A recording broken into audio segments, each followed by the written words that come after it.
Espera. Dale.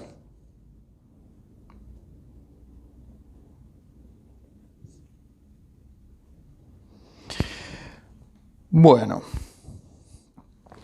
Hoy vamos a empezar con la unidad 3. Vamos a trabajar una serie de textos en conjunto, Pacheco y Rey, es decir, dos teóricos que lo que van a hacer es intentar cristalizar una serie de definiciones, sobre todo Pacheco, ¿no? Va a pensar una serie de definiciones para la estructura del cuento, y Rey es quizá un poco más interesante porque las va a poner en cuestión, ¿no?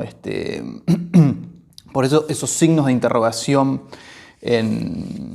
en el título ya no nos están diciendo mucho con respecto a la posición de Rey referida al cuento como un género con su relativa autonomía.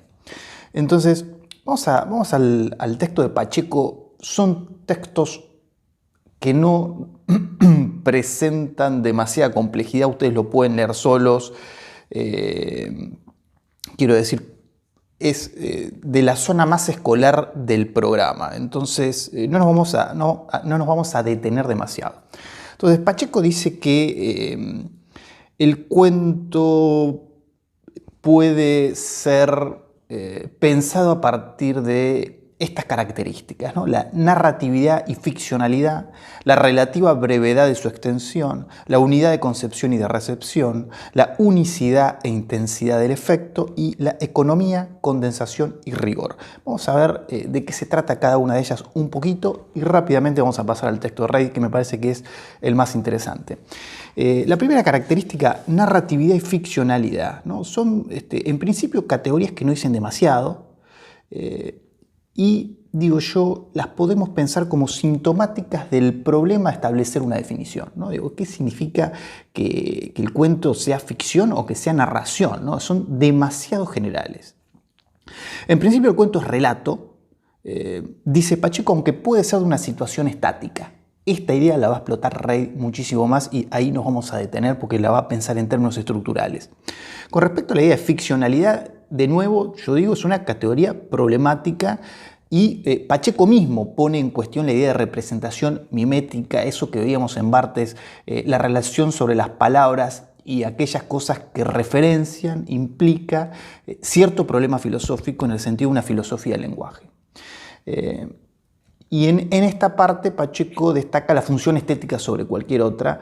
El cuento es un artefacto, es un artificio que tiene que ver con esta idea de ficcionalidad, de ficción, de artificio. Podríamos pensar a Shklovsky, pero hasta ahí no más. Digo, categorías problemáticas, demasiado generales, no nos dicen demasiado.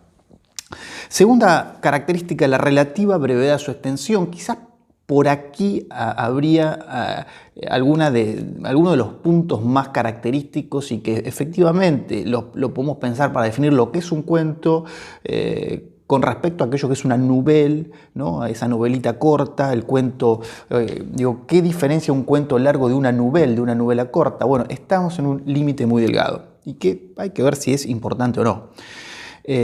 Ahora, dice Pacheco, el cuento debería leerse de un tirón, ¿no? Digo, es poco para empezar, pero quizás sea una de las categorías más operativas. Ahora, Pacheco también lo pone en cuestión, dice, por acá no pasaría la cosa. Piensa Poe, quien plantea que la extensión corta se relaciona con la necesidad de que el relato sea intenso, y acá entonces lo cuantitativo de pronto nos sirve para pensar una condición cualitativa del género. La unidad de concepción y de recepción se relaciona con la característica anterior.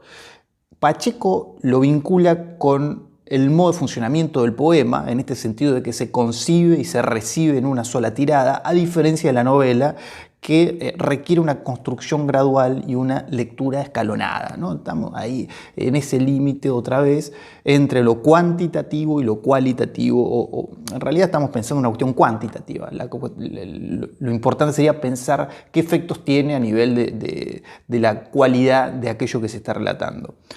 La unicidad e intensidad del efecto, a su vez, también se relaciona con las categorías anteriores, ¿no? Están todas un poco encabalgadas.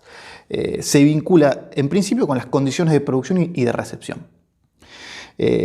Pacheco acá habla de la sorpresa como elemento constitutivo y esa sí hay que tener cuidado y sobre todo apoyarnos en Reid porque va a desarticular esta idea. Eso corresponde con un momento dentro del siglo XX y después ya no. Es decir, hay cuentos que no trabajan sobre este postulado. Y acá Pacheco sigue una concepción romántica y simbolista, él lo dice explícitamente, y cita a Mary Rothberger para sostener esta idea. Dice, vamos a leer acá un fragmento, dice: así como la visión metafísica, la realidad subyace al mundo de las apariencias, así en el cuento el significado subyace a la superficie del relato. El marco de lo narrativo encarna símbolos cuya función es poner en tela de juicio el mundo de las apariencias y apuntar hacia una realidad más allá de los hechos del mundo material. Una concepción simbolista, y entonces yo diría, cuidado, que hay cuentos que pueden ser pura superficie, por ejemplo, es decir, que pueden estar siguiendo otro arte poética. Yo diría como una cuestión metodológica para tener en cuenta el texto de Pacheco, ver cómo él trabaja un corpus específico a partir del cual saca conclusiones generales, ¿no? Va haciendo algunos ejemplos de acá, de allá, de Cortázar, de zonas muy particulares a partir de las cuales llega a conclusiones generales por lo cual pueden llegar a ser discutidas, ¿no? Y finalmente, economía y condensación y rigor, dice Pacheco, al cuento no le debe sobrar nada, ¿no? A diferencia de la novela donde hay más margen para la morosidad, para la contorsión formal. Y en este sentido dice, la elección de la historia debe ser sencilla y si no lo es, su tratamiento debe fundarse en recursos de condensación, por ejemplo la elipsis, que vuelvan sencilla en términos de estructura a esa historia ocasionalmente compleja. Y acá cita a otros recursos que deberían estar en función de nuevo de que esa historia se vuelva sencilla estructuralmente. La selección de los materiales, la escala de la representación, el punto de vista de la narración, todo en función de simplificar lo complejo para que el cuento pueda operar en ese margen acotado de extensión. Y en la página 25 ahí de nuevo habla de la sorpresa como elemento distintivo del cuento y yo digo cuidado y vamos a ver qué dice Reid con respecto a esto. Me parece que es como dentro de este grupo de textos Pacheco-Reid, cuando Reid discute la importancia del giro final y la importancia de la simetría de diseño, es decir, esa estructura canonizada de inicio, núcleo, desarrollo, me parece que es lo más interesante de este bloque, que es bastante escolar, bastante sencillo.